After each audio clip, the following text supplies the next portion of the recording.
আমি আমার ওয়াইফ এবং আমার সন্তান 7 বছরের আমরা যাইতেছিলাম, সাবধানতার সাথে যাইতেছিলাম। তারপর দেখলাম আমি টুল দিয়েছি, আমার ছেলে বলে যে না আব্বু আমি দেই দাও।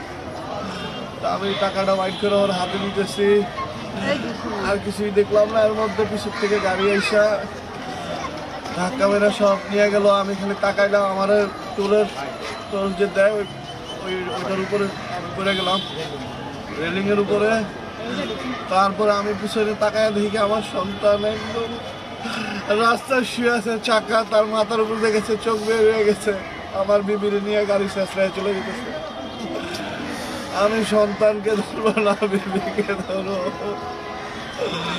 আমার কিছু হয় নাই, পাও একটু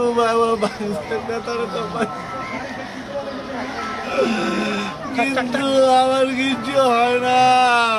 আমার সন্তান, আমার বিবি। আমি দাঁড়াচ্ছিলাম, মনের বুঝাইতে আমি চালায়া টোল দিতেছি আমি। আল্লাহ,